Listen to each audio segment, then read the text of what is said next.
Your Honors, respectfully appearing for the prosecution. We are ready, Your Honor, for the presentation of our initial witnesses for Article 1, that is confidential fund misuse, misappropriation, and irregular liquidation.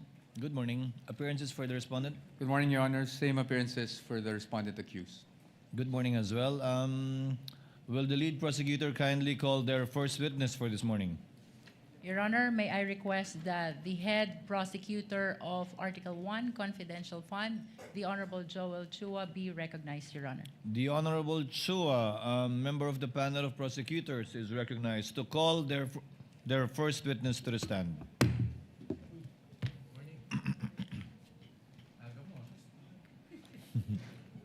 Good morning, Your Honor. Your Honor, same appearance for the prosecution. Your Honor, may we be given a 5-minute opening statement? May we request Representative Laila De Lima to be recognized by the Chair, Your Honor? The Chair would like to remind the Honorable De Lima, if indeed she will make an opening statement, to kindly avoid conclusions of both fact and law, as we have previously agreed upon and raised by the defense in previous hearings, and as pointed out by several senator judges. With that conditionality, the Honorable De Lima may proceed with her opening statement. Your Honor, may we comment on that matter?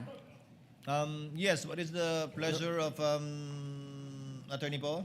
Your Honor, I'd like to apologize for having to comment on this matter, but as far as I recall, the presiding officer already made a ruling before against opening statements, Your Honors.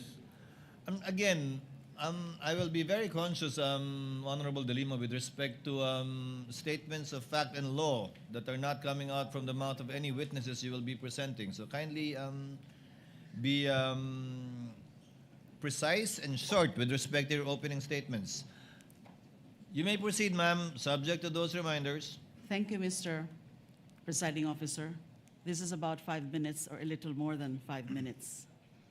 Mr. Senate President, Mr. Presiding Officer, Honorable Senator Judges, mga kababayan, magandang umaga po. Sa ating pagbabudget para sa pamilya, dahil hindi naman unli ang pera, masinop ang ating paggasta sa talagang kailangan at kapakipakinabang natin nilalaan. Ganyan din dapat sa pondo ng bayan. Sa yugtong ito ng paglilitis, pag-uusapan natin ang confidential funds. Ito ang budget para sa mga sensitibo at surveillance-related activities upang suportahan ang mandato ng mga civilian agencies. That a budget is intended for confidential operations does not mean that the conduct of the officials involved in the handling of people's money is exempted from the demands of transparency, scrutiny, and accountability. Public office is a public trust.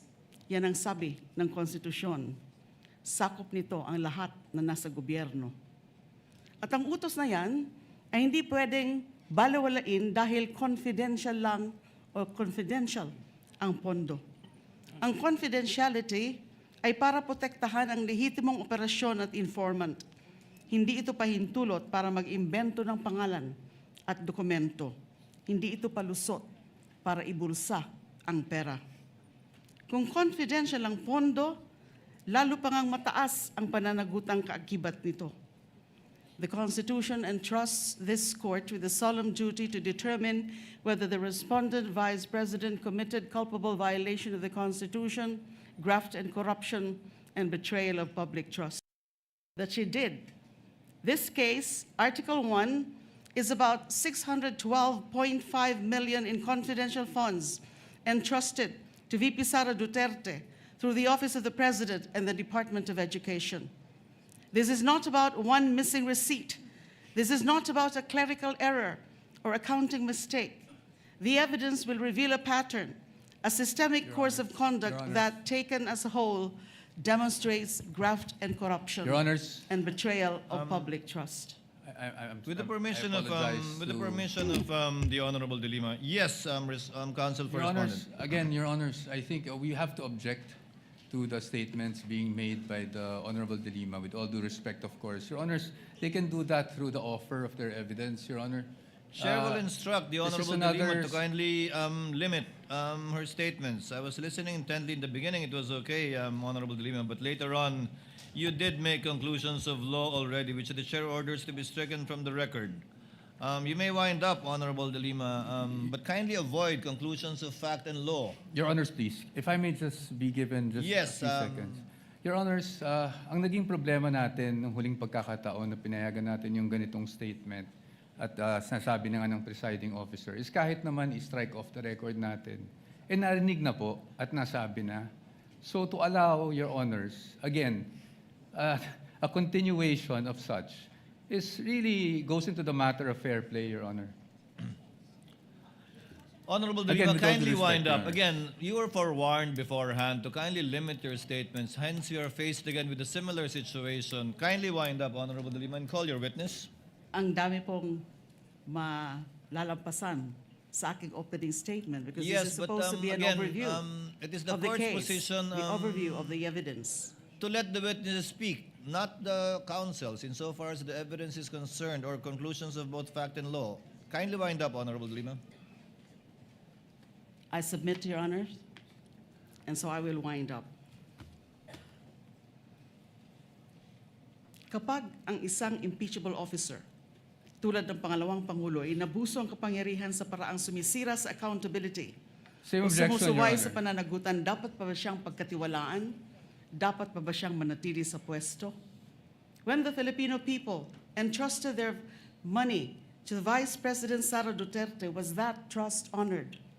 That question will not be answered by politics, by general denials, by press releases. It will be answered by the witnesses, by the documents, by audit, and by the evidence, and the prosecution is ready to present it.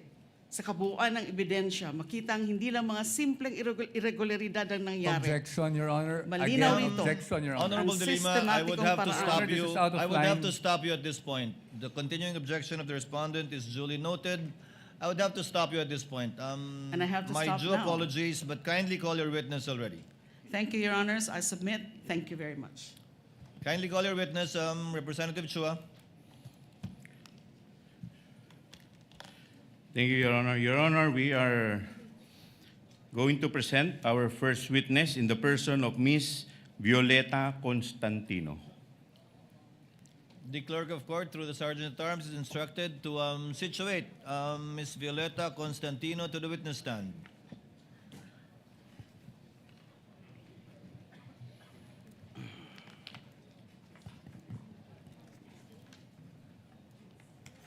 Kindly remain standing, ma'am. Clerk of court is directed to administer the oath to the witness.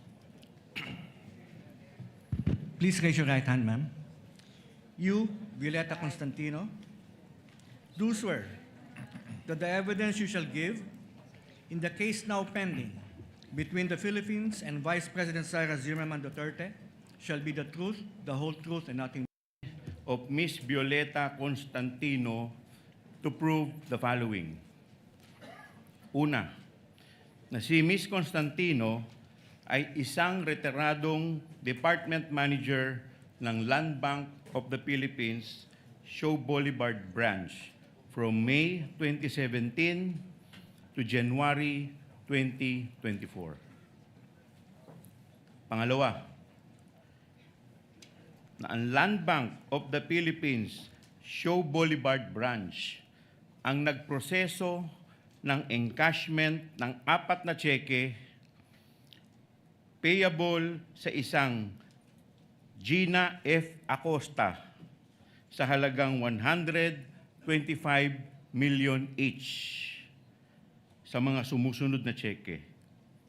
Una, Land Bank check number million each 00 sa mga sumusunod na cheque. 4027 Una, na may Land Bank check number 20, 0000244027 na may petsang December 20, 2022. 244053 Land Bank check number 0000244053 na may petsang January 31, 2022.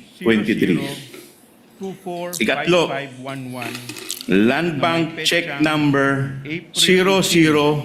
0000245511 na may petsang April 18, 2023. At ikaapat, Land Bank check number 0000245664 na may petsang July 13, 2023. Pinunduhan ng Philippine Katlo, Treasury at nilipat Na ang mga nasabing tseke ng Office ay of lahat the Vice pinunduhan ng Philippine Treasury. Kaapat, na ang apat na nasabing tseke ay personal na inengcash ng isang Miss Gina F. Acosta bilang SDO o Special Disbursing Officer ng Office of the Vice President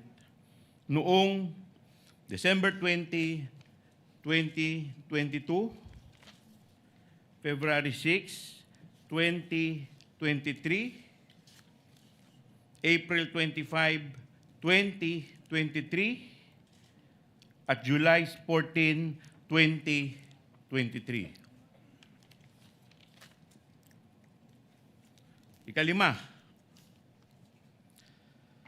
bilang Department Manager ng Land Bank, Show Boulevard Branch, si Ms. Constantino ay personal na nakasaksi at nag-oversee ng pag-encash at pagtanggap ng pera mula sa tseke ni Ms. Acosta. At ipanghuli,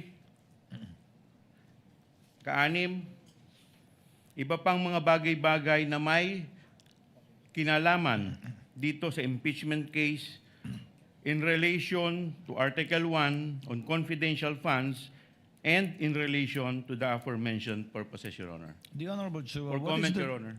Before the comment, what is the third purpose for the offer again?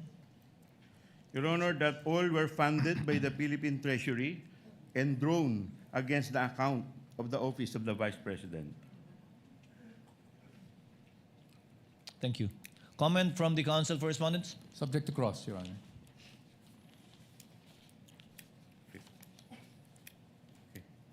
May we proceed now, Your Honor? You may proceed when you're ready. Okay. The witness. Handa na po ba kayo? Na-swear na ba? Na-swear na? Okay.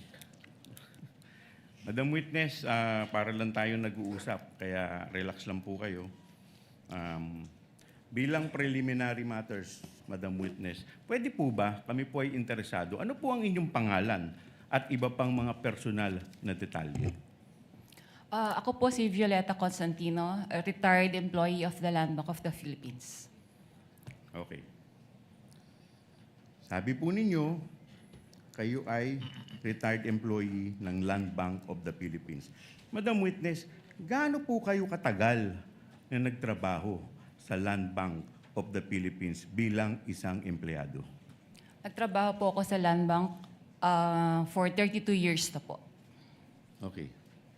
So, bago po ang inyong retirement, ano po ang inyong naging posisyon sa Land Bank kung meron man? Ako po ang department manager po sa Land Bank Show Boulevard Branch. Okay. Sabi ninyo, kayo ay isang department manager ng Land Bank Show Boulevard. Madam Witness, ano ba ang ibig sabihin ng department manager? Ang department manager po ay kagaya rin po ito ng isang branch manager ng isang bangko po. Okay. So parang branch manager din po. Ngayon, bilang department manager, Madam Witness, ang tanong ko po sa inyo, ano po ba ang inyong functions and responsibilities? Ang main function ko po as a branch manager, ako po ang nag-oversee sa lahat ng transactions po ng branch, particularly po sa opening ng accounts, deposits, encashments, withdrawals. Kasama na rin po dito yung pagmamarketing po and other administrative functions. Okay. Now, kanina, Madam Witness, sabi mo kayo ay Department Manager sa Show Boulevard Branch. Now, ang tanong ko po, kailan po kayo nagsimula maging Department Manager ng Show Boulevard Branch? Kailan hanggang kailan po? Kung maalala po ninyo. Nag-start po ako sa Land Bank Show Boulevard Branch noong May 2017 until po nung mag-retire ako noong January 2024. Okay. Now, Madam Witness, nandirito po ngayon kayo sa impeachment court. Ang tanong ko po sa inyo, bakit po kayo nandirito ngayong araw na to dito sa impeachment court kung alam po ninyo? Nandito po ako sa araw na ito dahil po naka-receive po ako ng subpoena from the Honorable Impeachment Court to testify po yung knowledge ko regarding po doon sa impeachment trial po ngayon ni VP Sara Duterte. Okay. Now, Madam Witness, ano naman po ang kinalaman ninyo sa impeachment trial ni VP Sara Duterte kung meron man po? Tungkol po ito sa 4 na cheque po ng OVP na in-encash po sa Land Bank Show Boulevard nung ako po ay branch manager. Okay. Ngayon, binanggit po ninyo 4 na cheque. Ano po itong 4 na cheque ang binabanggit po ninyo? Yung 4 na cheque po ito ay nakapangalan po kay Miss Gina F. Acosta na may amount pong 125 million each. Okay. Madam Witness, bakit naman po kayo pamilyar dito po sa 4 na cheque na binabanggit po ninyo? Familiar po ako dito kasi ako po yung nag-oversee ng encashment na to nung ako po ay branch manager po ng Show Boulevard Branch. Okay. Now, Madam Witness, kung ipakikita po sa inyo itong 4 na cheque na in-encash po ninyo sa Show Boulevard Branch, pag ipakikita po ito sa inyo, itong kopyang ito, ma-identify po ba ninyo ito? Opo. Okay. Madam Witness,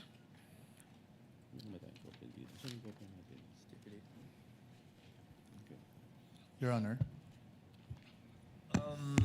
Yes, Counsel for Respondent, Just Attorney Paul. to, if What is your Counsel pleasure? is okay with, just to expedite the proceedings, Your Honor, we are willing to stipulate that the witness has the ability to identify these checks. okay. Has the ability to identify the checks. And we are also not questioning the authenticity of such checks, Your Honor.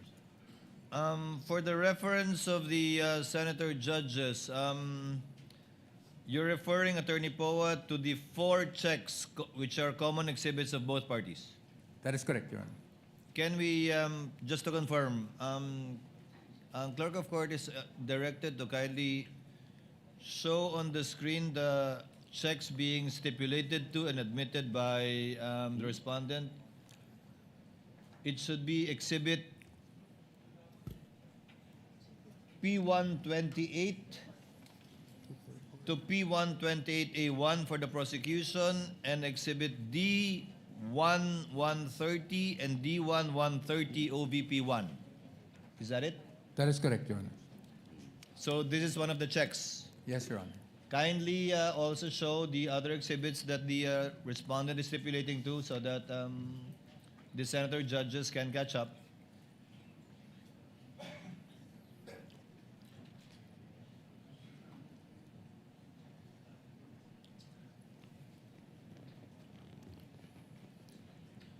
Given that the respondent is stipulated to the aforementioned checks for 125 million each, dated December 20, 2022, January 31, 2023,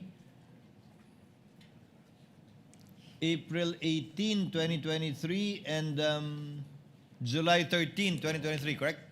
That's correct, Your Honor. Will you also stipulate, Counsel for Respondent, that these checks were encashed as well? Yes, Your Honor.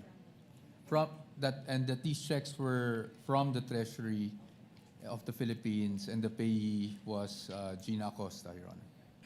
So that these checks are authentic, that these checks were encashed by Gina Acosta, that these checks cover the face value of 125 million each, encashed on the dates mentioned by the respondent and that it was encashed by Gina Acosta As SDO, Your Honor. as SDO. Given that the counsel for respondent has stipulated and so admitted these facts, counsel from the panel of prosecutors, kindly proceed with the other items given the stipulation by the counsel for respondent. There's no need for Thank this you, Your witness to Honor. testify in these matters anymore. Thank you, counsel Okay, for thank you, Your respondent. Honor. Your Honor, Madam Witness, dahil po yung harap ng cheque ay inadmit na po ng ating defense, pupunta po tayo dun sa baba. Meron po ako nakikita dito sa screen na image na nakalagay po sa baba at ito po ay asan ba yung ano natin? Ito po ay nakamarka bilang Exhibit P-Roman numeral 1-28-A-1. Madam Witness, ano po itong imahe na nakikita po natin sa baba? Kung alam po ninyo. Sir, pwede po ba akong makahingi ng copy? Okay. Medyo Your malayo. Honor, may we request... Assisting counsel may- is authorized to approach the witness as well as assisting counsel from the respondent. Okay, Your Honor, my assisting counsel, Attorney Cristina Pasicolan, will approach the witness, Your Honor.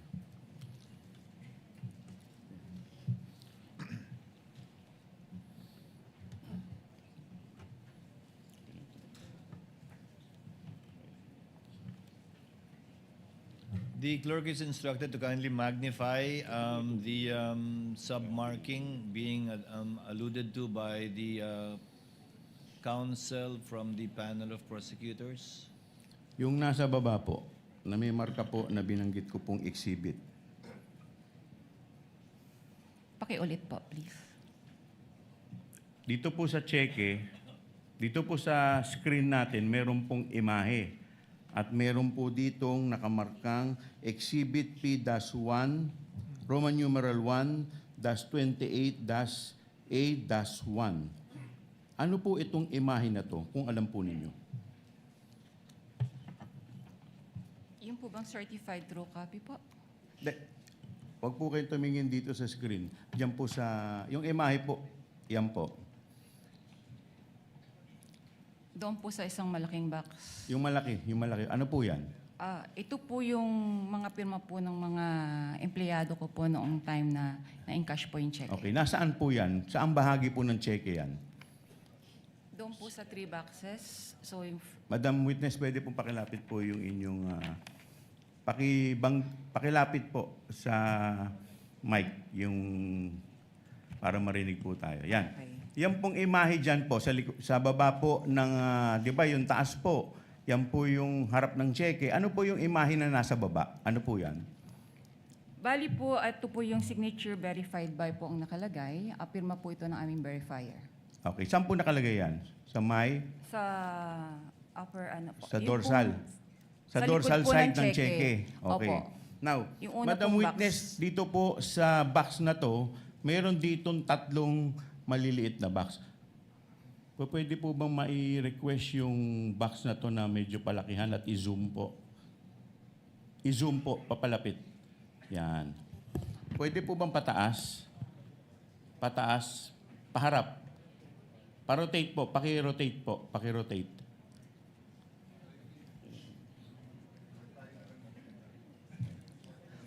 Medyo mahirap pong tignan. Pwede po bang paki-rotate sa tech?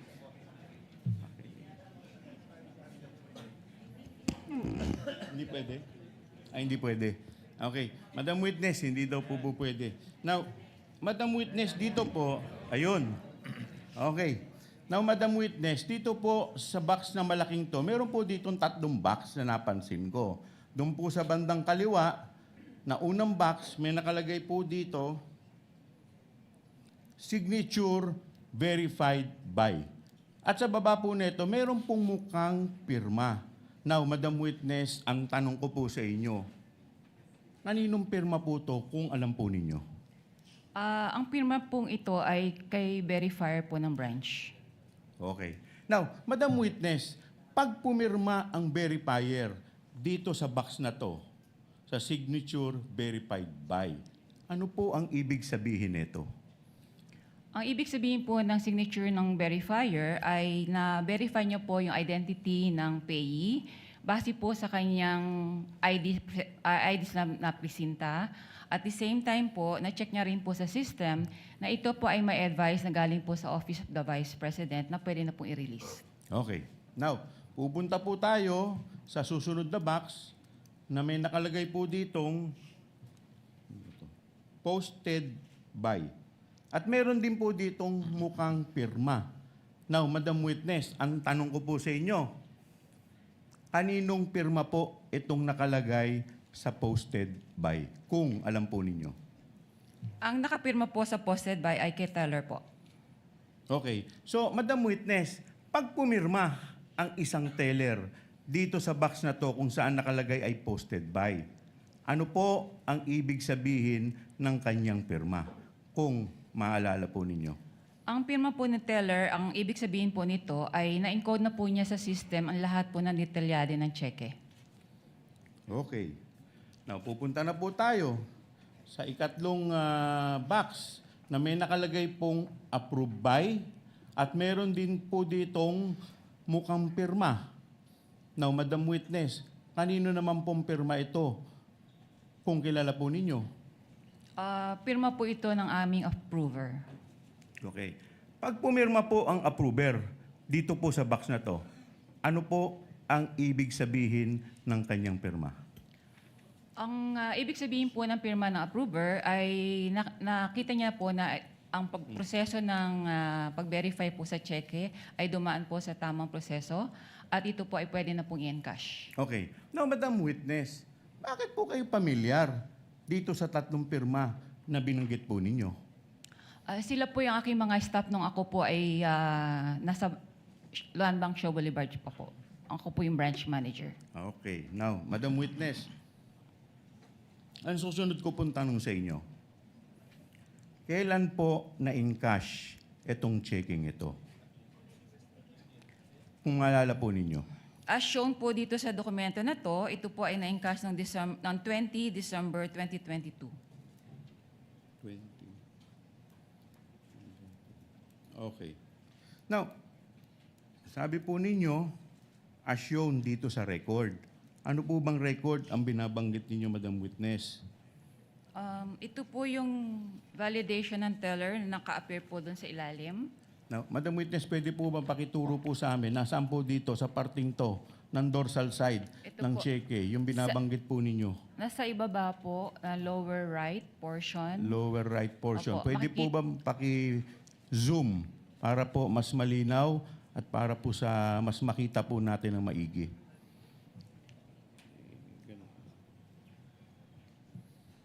Yan. Yan. Saan po dito? Ano pong nakalagay? 20 December, DEC 2022. Yan. Okay. Now, Madam Witness, kailan nilagay ang markang ito, kung alam po ninyo? On time po ng encashment. Okay. Now, pupunta na po tayo sa pangalawang dokumento, Madam Witness. Ito po ay yung check number 0000244053 na may petsang January 31, 2023 at payable sa isang, again, Miss Gina F. Acosta for 125 million pesos. Now, Madam Witness, ano po ang relasyon ng checking ito sa mga checking binabanggit po ninyo kanina? Kung meron man po. Yan pong cheque na yan ay isa po sa mga apat na cheque po na na-encash po ni Miss Gina F. Acosta nung ako po ang branch manager. Okay. Madam Witness, hindi ko na po itatanong sa inyo yung taas dahil yung po ay inadmit na at in-stipulate na po natin. Pupunta po tayo doon sa lower portion kung saan may nakalagay na Exhibit P-Roman numeral 1-28-B-1. Now, Madam Witness, ano po itong imahe na minarkahan ng nasabing exhibit? Kung alam po ninyo. Ito po yung likod ng cheque po. Okay. Now, bakit po pa kayo pamilyar dito po sa checking ito, Madam Witness? Ito po yung in-encash nga po nung ni Miss Gina Costa nung time ko pong manager sa Land Bank Show. Okay. Now, Madam Witness, pupunta tayo dun sa malaking box. Pwede po bang paki-zoom in ulit yung malaking box? Pwede po paki-ipatatayo po. Yan. Now, Madam Witness, kagaya po ng naunang cheque, ito po ay may 3 boxes doon at nakapaloob po sa malaking box. Doon sa kaliwa, may nakalagay po dito, signature verified by, at meron din pong mukhang pirma. Now, Madam Witness, kaninong pirma po to? Kung maalala po ninyo at kung kilala po ninyo. Gaya po na sabi ko kanina, ang nakapirma po sa signature verified by ang verifier po ng branch. Okay. Now, Madam Witness, doon naman po sa gitna, meron din po ditong pirma na posted by. Kaninong pirma po to? Kung maalala po ninyo at kung kilala po ninyo. Sa posted by po, si teller po. Okay. Doon naman po sa parting nakalagay approved by. Kanino naman pong pirma ito kung alam po at kung kilala po ninyo? Pirma po yung approver, akin po yung initial signature. Pirma po ninyo. Okay. Now, Madam Witness, bakit po kayo pamilyar dun sa unang 2 pirma na binabanggit po ninyo? Mga staff ko po siya nung ako po ay branch manager po ng Show Boulevard branch at nawi-witness ko rin po yung mga pirma nila sa iba pang mga bank documents. Okay. Now, Madam Witness, ito pong pangalawang cheque na nakikita po natin, kailan po ito in-encash kung maalala po ninyo? As shown po dito sa dokumento, ito po ay na-encash noong 06 Feb 2023 po. 06 Feb 2023. Now, Madam Witness, nasaang parte dito po sa ligot yung inyong pinagbabasihan? Nasa lower right po portion. Lower right portion. Pwede po ba pakituro po ninyo specific? Saan po dyan na nakalagay? Yun po, 06 Feb 2023. 06 Feb 2023. Okay.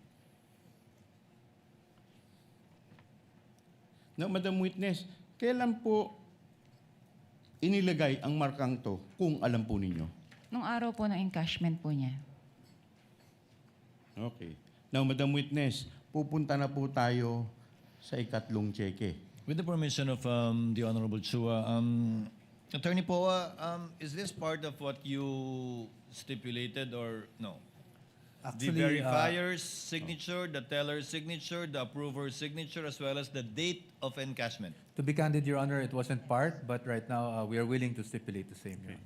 So, if you're willing to stipulate, let the presiding officer state it for the record that the signature underneath the on the dorsal side of the check with number 000024, kindly show it to the screen, 245511 in the amount of 125 million pesos with the payee as Gina F. Acosta, dated April 18, 2023, that the signatures of the verifier, the teller, and the approver are all authentic and genuine, and that these were made in the course of their ordinary performance of duties. And the date of encashment is April 25, 2023, correct? That's correct, Your Honor. And insofar as Land Bank check number 000024, kindly show it to the screen, 5664, payable to Gina F. Acosta in the amount of 125 million, dated July 13, 2023. The signature of the verifier, teller, and approver on the dorsal side are also all authentic and were signed in the course of the performance of their ordinary duties, and that the date of encashment is July 14, 2023, correct? We stipulate, Your Honor. So stipulated, counsel from the panel of prosecutors, the Honorable Chua. Given the stipulation, these are now deemed admissions for the information of the senator judges, and Thank no you, Your proof or testimony is necessary to be presented by the panel of prosecutors. You may proceed, Honorable Chua. Okay, with that, Your Honor, we would like to manifest that and state for the record, Your Honor, that the dorsal portion of the said checks were marked, Your Honor, as our Exhibit P, dash Roman numeral 1, dash 28, dash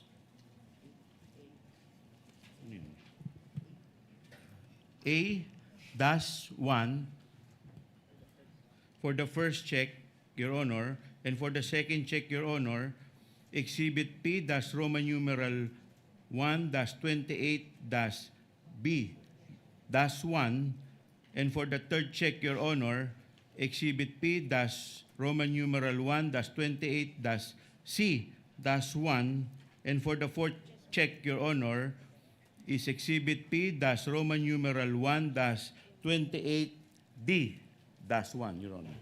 For the record, Your Honor. Now, Duly noted and entered into the records. You may Now- proceed when you're ready. thank you, Your Honor. Now, Madam Witness, dito po sa checking ito, may nakatatak po dito na certified true copy of the digital copy on file. Now, Madam Witness, pwede po ba malaman namin nasaan po ang original ng checking ito, kung alam po ninyo? Ang original copy po ng mga check-in nito ay na-shred na po siya. Okay. Bakit po siya sinred, kung alam po ninyo? As per bank policy po, lahat po ng mga negotiated checks ay may retention period lang po ng 1 year. Kaya ito po ay sineshed na. Okay. So sinasabi po ninyo na ang mga cheque ay sinisred. Now, Madam Witness, pag sinabi ninyong shred, ano po ang ibig sabihin ninyo ng salitang o katagang shred? Ang meaning po ng shred, ito po ay dumadaan po siya sa machine shredder. So, napipira-piraso na po siya ng maliliit. Okay. Now, Madam Witness, sabi ninyo yung physical copy ng mga checking ito ay na-shred na. Ngayon, ano ang relasyon netong digital copies na ito sa mga cheque na galing sa land bank na binabanggit mong cheque? Ano po ang relasyon? Yes, Ito ano po po? yung mga cheque po na na-encash po nga ni Miss Gina Acosta. Okay. Now, Madam Witness, pupunta po tayo sa proseso ng encashment ng 4 na cheque. Okay. Now, Madam Witness, ano ang proseso ng encashment dito po sa 4 na checking ito? Kung maalala po ninyo. Ang process po na encashment namin, particularly ito pong transaction na to, ay malaki po yung amount involved. So meron pong tumatawag sa amin from cash division po ng OVP a day or 2 prior po doon sa encashment na Okay. Sige po, tuloy po ninyo. meron po silang for encashment nga po na 125 million. Okay. Now, Madam Witness, binanggit ninyo, meron sa inyong tumatawag from the cash department ng OBP. Now, Madam Witness, ang tanong ko po, sino po ang tumatawag sa inyo from the cash department ng OBP? Kung maalala lang po ninyo. Yung sa cash division po yan ng OVP, si Miss Queenie Masangkay po. Queenie Masangkay. At sino naman po sa inyong branch ang tinatawagan ni Miss Queenie Masangkay? Ako po, ang Kayo po. tinatawagan Okay. niya. Now, Madam Witness, paano po ninyo nalaman na si Miss Queenie Masangkay ay from cash department ng OBP? Bali siya po yung liaison ng OVP from the cash division at siya rin po yung tumatawag po sa akin sa other banking needs po nila. Okay. So, Madam Witness, kanina binanggit ninyo na kaya tumatawag sa inyo si Miss Queenie Masangkay para i-advise kayo a day or 2 prior? Opo. Bakit po kailangan kayong i-advise a day or 2 prior sa encashment? Bali, meron po kasing cash involved limit lang po ang branch. So, wala po kaming any given day na amount po for that match po. Kaya kailangan po namin itong mag-request po sa aming cash center for assistance. Okay. Now, Madam Witness, ang tanong ko po sa inyo, pagkatapos po kayong tawagan ni Miss Queenie Masangkay, ano na po ang susunod na mangyayari kung meron man po? Bali po, kino-communicate ko po sa aming branch cashier na meron pong ganitong cash requirement po ang Office of the Vice President. At the same time po, para po maka-coordinate po siya sa aming cash center for the cash transfer po. So pagkatapos po, mag-request o ma-coordinate ng inyong cashier, ano na po ang susunod na mangyayari kung meron man po? Bali po, pagdating na ng cash na ito, tinatawagan ko po si Miss Queenie Masangkay po na available na po yung cash sa branch. Okay. So pagkatapos po ninyong tawagan, si Miss Queenie Masangkay, ano na po ang susunod pang mangyayari kung meron man po? Bali, pumupunta na po si Miss Gina Costa at si Mr. Ortonio po sa branch para po mag-encash. Okay. Na ngayon, binanggit po ninyo ang isang pangalang Miss Gina Costa at Mr. Ortonio. Paano po ninyo nakilala si Miss Acosta at si Mr. Ortonio? Mr. Ortonio. Una ko pong nakilala si Mr. Ortonio kasi bali isa po siya sa mga authorized signatories po ng OVP. And then inintroduce niya po si Miss Gina Acosta na siya po yung pay ng cheque worth 125 million po. Okay. Now, Madam Witness, pagpunta po sa inyo ni Miss Gina Acosta at ni Mr. Ortonio, ano na po ang susunod na mangyayari? Noong first encounter ko po sa kanila, bali po yung cheque na yon ay binigay po ni Miss Gina together with her identification card niya. So, finoward ko po ito sa verifier para po ma-process. So pagkatapos po ninyo i-forward sa verifier para ma-process, ano na po ang susunod na nangyari kung meron man po? Bali po, bine-verify po ito ni verifier, yung mga authorized signatories po ng cheque. And then, chinecheck niya rin po sa system kung ito po ay mayroon ng advice from the OVP para po ito ay i-release na. Okay. So pagkatapos po ma-check, kung meron ng advice, ano na po ang susunod na mangyayari kung meron man po? Na-forward na po ito sa teller para po encode sa system at para po makapag-request na po siya ng cash. Okay. So pag-forward sa teller, ano na po ang susunod na mangyayari kung meron man po? Pag po na-approve na rin po ng approver, tatawagin na po niya si Miss Gina Costa para po mapareceive niya po yung cash. Okay. So sabi ninyo, tatawagin ni approver si Miss Gina Acosta para tanggapin na yung cash. Si teller po ang tumatawag Okay. po. Tatawagin ni Taylor si Miss Gina Acosta para Ipa-receive na po yung ipa-receive cash. na yung cash. Ano na po ang susunod mangyayari pagkatapos pong i-inform ni Taylor si Miss Gina Acosta? Bali, since malaki din nga po yung amount, ina-guide po si Gina Acosta papasok po sa backroom para po doon i-release yung cash. Okay. Ngayon, may binabanggit po kayong backroom. Sino-sino po ang nasa backroom kung alam po ninyo? Noong pong unang release po noong cash, ako po ang nandoon, si teller, yung branch cashier, si Miss Gina, and then si Mr. Limuel po. Okay. Ortonio. So pagdating ninyo sa backroom, ano na po yung mga sumunod na pangyayari kung meron man po? Nirelease po yung ng teller po, after po ma-receive, sa cheque po, yung payment received, nirelease na po ni teller yung cash kay Miss Gina in packs po siya, worth 1 million each po. Okay, so maalala po ba ninyo kung ilang packs po ang nirelease kay Miss Gina Acosta? Bali, 125 packs po yun. 125 packs. Okay. Now, pagkatapos pong i-release itong pera in packs, in 125 packs, ano na po ang susunod na mangyayari? Bali, nilalagay na po nila yon sa dala po nilang bags. Okay. Ngayon, meron po kayong binanggit na bag. Madam Witness, anong klaseng bag ang pinaglagyan ng pera kung maalala po ninyo? Sa pagkaalala ko po, isang mahabang malaking bag po siya. Para pong gym bag. Okay. Madam Witness, ilang bag po ang dala po ni Miss Gina Acosta at ni Mr. Ortonio? Sa pagkaalala ko po, mga 3 to 4 bags po yun. Okay. Now, Madam Witness, sabi ninyo, nilagay dito yung 125 million sa 3 to 4 bags. Okay.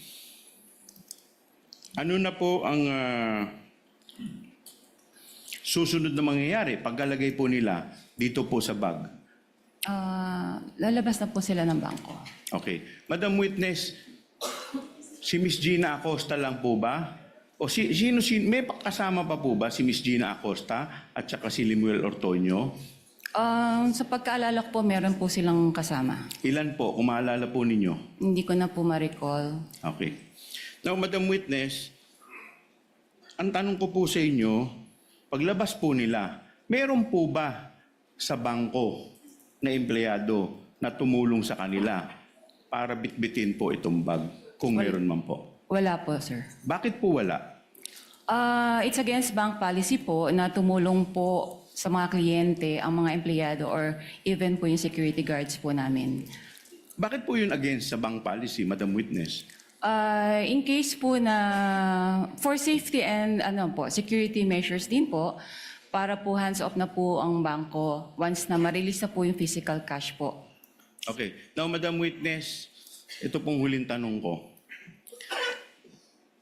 How much po in total, Madam Witness, ang winidraw in relation po dito po sa 4 na checking binabanggit po ninyo? Ang total po ng 4 na cheque, mga po siya, kalahating bilyon po. Okay. That would be all, Your Honor. Thank you, Honorable Chua. Cross from the Council for Respondent, Attorney Poe. You may proceed when you're ready, sir. Nothing to cross, Your Honor, from our end.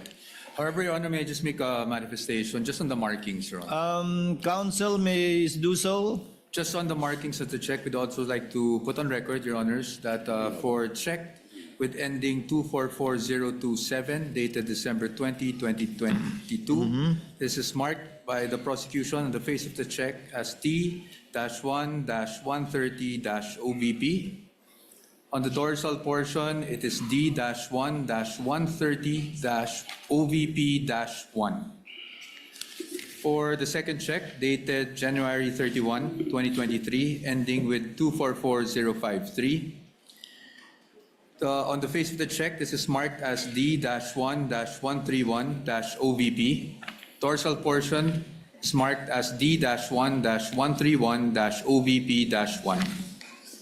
For the third check, dated April 13, 2023, with ending 245511, face of the check is marked as D-1-132-OBP, while the dorsal portion was marked as D-1-132-OBP-1. The fourth and last check, ending 245664, dated July 13, 2023. The face of the check was marked as D-1-133-OBP, while the dorsal portion was marked as T-1-133-OBP-1. That is all, Your Honors. Again, nothing to cross from our end. Yeah. Just to correct you, the check ending in 5511 is dated April 18. Correct, Your Honor. April 18, 2023. No, you mentioned 13 earlier, I stand according to. corrected, Your Honor. So it's 18. Yes, 18, Your Honor. Thank you.